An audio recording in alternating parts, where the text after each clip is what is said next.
You ask Tiger to calculate. This deals with finding the midpoint between 2 points. The midpoint between the 2 points is -44, -11.5. Let's solve it step by step. Plot the 2 points and calculate the midpoint using the formula. The coordinates of point 1 are, x1 equals -18, y1 equals 60. The coordinates of point 2 are, x2 equals -70, y2 equals -83. PM represents the midpoint of the 2 points.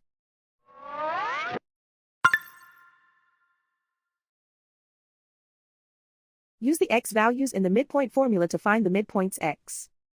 x1 equals -18. x2 equals -70.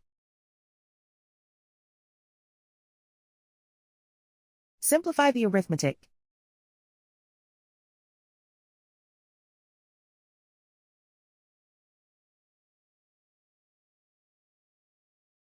Use the y values in the midpoint formula to find the midpoints y. y1 equals 60.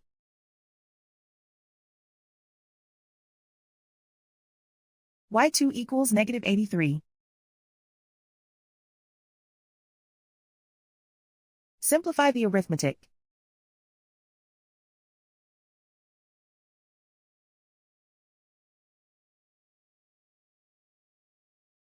And so, the midpoint is -44, -11.5.